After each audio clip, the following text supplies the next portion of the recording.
Okay. Our next question is from Thuy on finding time for writing a book. Hi, Rob. I'm a big fan. Thanks for your life's work that filters out the vast ocean of information out there for a smarter living.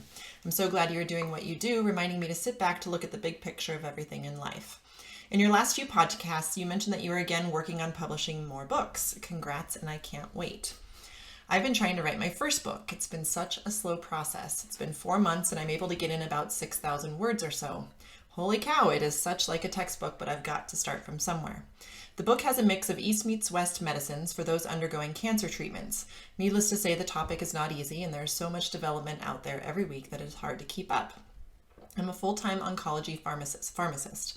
My husband also has a full-time job and will soon go back to school while working for the next 2 years.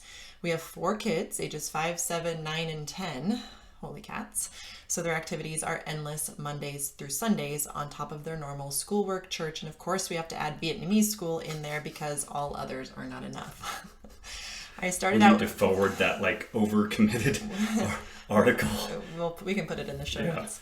I started out with trying to get a few words in during my lunch hour, but it seems that it takes me a good 15 to 20 minutes to get into a good writing mode, but then I have to go back to work before I get much further into the book. If my kids have a long 1 to 2 hour activity, I can get more done then while waiting for them, but then I feel guilty for not paying attention to them. I also exercise daily, either before work or during lunch, whichever works out for that day. The past 2 months, I've been exercising during lunch rather than working on my book because I feel my brain needs a break from thinking all day. Then I find myself slacking off for whatever excuse because honestly, I'm just exhausted mentally and physically. So that's my background story. My question, simply put, how do you do it? I feel the need to write this book because I know it will help so many people going through cancer treatments, particularly clarifying the effectiveness and safety on herbal products and the big hot marijuana. So it's almost like a calling, leaving a mark on this earth before I die. There is a war inside me between fulfilling this calling versus taking care of my health. Recently discovered I have Hashimoto's, and oh boy, that's for another day. Versus being a good mother, wife, sister. My brother has hypokalemic periodic paralysis. Also another story for another day. And a daughter. At first, I set out a goal to finish this book in 2 years, but maybe not until 5 years. Worse yet, it will never be finished. I'm starting to doubt myself that I can climb this Mount Everest of mine. Any suggestions will be great. Thanks for reading this tweet. Do you have any recommendations to kick off, given that you've watched this process happen a time or two now?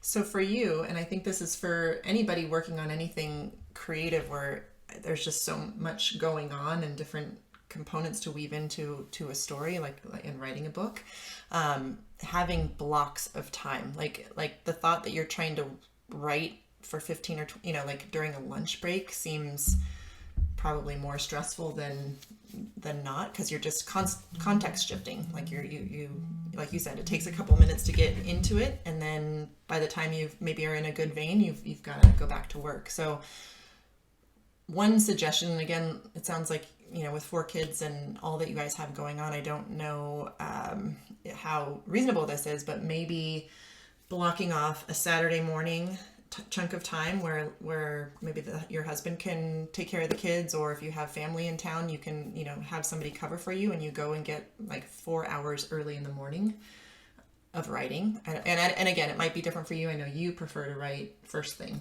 Yep. When you wake up. Yep. That's where you're most creative and you have, the best productivity and focus. Yeah, my productivity, if I can write from like 6 to 9 a.m., 6 to 10 a.m., 3 hours of legit writing, if you're producing good material and not schlock that gets 50% edited, like you're smoked. Like every once in a while you can pull in, like I'll get a 6-hour day and an 8-hour day. This last cycle of working on both the Keto Masterclass book and Sacred Cow with Diana Rogers, I actually got kind of sick. Like I was so exhausted, and I was kind of in. You were a little. I was I was depressed, but I mean I was not really making good decisions. Like I was so exhausted. Like where it was like I'm just going to keep working, and you were like, no, you're going to fucking kill yourself. And I was so out of sync with reality that I was just like, I'm going to keep going. So that one thing is, given your current schedule, and one thing that I notice with a lot of people, they do not spend enough time outlining their book. And there's a great online tool that you can download. It's either free or it's cheap. It's called Omni Outliner.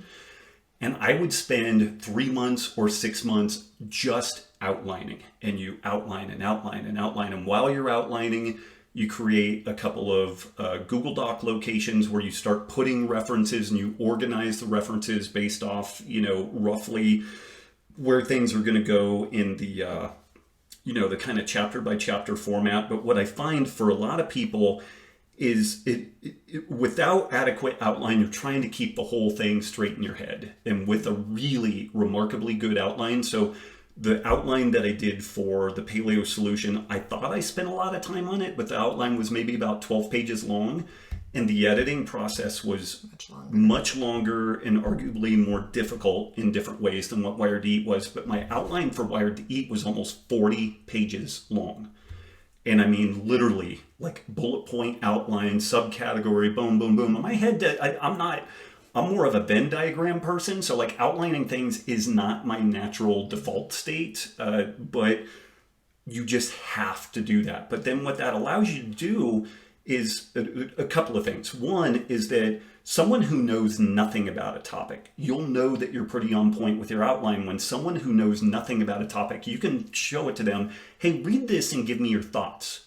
And if the outline can make sense to the person about what you're trying to do and what the ideas are that you're getting across, then you're ready to start writing. If not, you're not ready to start writing. You need more granularity in the writing process. And again, what this is going to do, it's going to make it easier. You can do almost like magazine or blog length pieces, which are easier to kind of wrap your head around.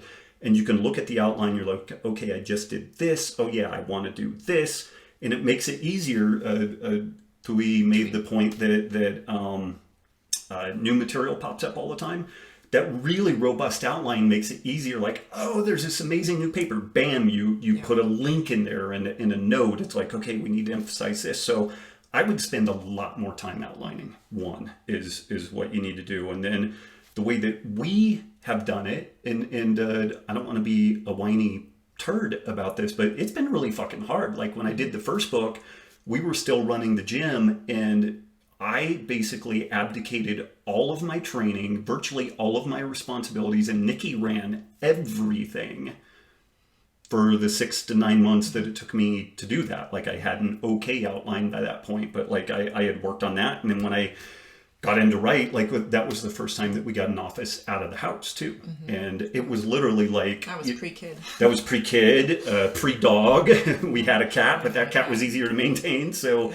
it was a much simpler life in a lot of ways, but even then I needed to be out of the house. I mean, it was literally kind of like 1950s, like peck you on the cheek, hard hat, lunchbox. And I went to my office, and all it was in the office was like a wireless router, a chair, and a table to put my coffee on. And that was it.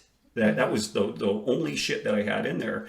But I was able to get that done. And when I worked on Wired to Eat, we similarly got an office out of the house. And you don't have to do that, but that work-life separation is a pretty big deal. We're podcasting from kind of an office right now. And it's not the easiest thing in the world sometimes, because that work-life deal really, becomes problematic. So a couple of thoughts. Really work on the outline. When you feel like the outline is in just like solid shape, that somebody who doesn't really know the topic can read through it and understand the thought process, then you're probably ready to write. And then you and your husband need to sit down and talk some turkey about what are you guys willing to give up for some period of time to be able to get this thing done. Maybe you need to go on a half, shift for a period of time to be able to get this stuff knocked out. And she's a pharmacist, right? Yeah. Like she's an oncological pharmacist. Yeah. So maybe you're able to do like 3 10-hour days or something. And then then maybe 3 days are dedicated to writing. And then you've got some other days for family. But if you're going to get it done, you're most likely going to have to give some stuff up somewhere. That's if you do the book yourself. There's another option within this story. And I did a podcast with Tim Grahl, the guy who helped me launch my book, and we talked about all these different variables about why you would write a book and how you would publish it. Like that's a whole other story here is, how do you want to publish this? What's your goal with that? If you don't have an online presence, the likelihood of even getting it published may be low. Like you may end up getting shoehorned into some sort of a self-publishing route, which isn't the worst thing in the world, but that's a whole other layer to this whole story. You do all this work, and then what ultimately is the goal there? So 2 thoughts around that. One is that because you're doing these blog length pieces because of your good outline, start releasing it as a blog. And then you can start dripping this out to the world, and maybe you can start helping people immediately. Build a little bit of a platform. And build some platform, build some presence. The really cool thing about that too is you will get a bunch of feedback from people, so that you can start, as authors, we always make assumptions about what the reader is going to understand. And then when you start getting feedback, a lot of times you're like, I can't believe this person is not getting this, but they don't. And then you have to figure out a way to kind of deal with that. The one downside of that is that people love pinching other folks' shit and not attributing it. So there's a little bit of a challenge there, but there is also the reality that it sounds like you have a world caliber expertise that's going to be hard for somebody to just pinch and run off into the sunset with. So publishing this serially as part of a blog series could make a lot of sense because of the feedback, and also you'll get a sense of accomplishment. Like each time you drop one of these things, it's going to be one more piece that's done and it's out there and you're getting this stuff cranked out. And then the other potentiality is a ghostwriter. Is the ghostwriter, where somebody sits down and interviews you, and about 99% of the health and fitness books that are published are ghostwritten. So Nikki would sit down, interview me, ask a bunch of questions, maybe look at written material I already have. Then she uses a very formulaic format to then start writing the book. And this is why the bulk of health and fitness books look like the same book, because it's written exactly the same way. And it's not to say that the information isn't good in there. And if you detect a little bitterness, I definitely have that. I'm the fucking sucker that still sits down and does my own stuff, because I kind of like the process and I like getting my voice out there and whatnot. And you have a very unique voice. And I have a unique voice that's for other people to replicate. Yeah, and a lot of what not that I'm remotely like Stephen King in any way, but he has mentioned that he doesn't know what he's going to write. He only discovers it as the next word is predicated from the word he just wrote. Like it literally is that creative process, and it's an emergent process. So depending on how you're wired up, you may be really well suited to finding someone to help you kind of ghostwrite the book. But again, you're going to have to allocate resources up front on that, most likely. But that could dramatically curtail the amount of time that you have to invest in this. And those are other things that you can do too.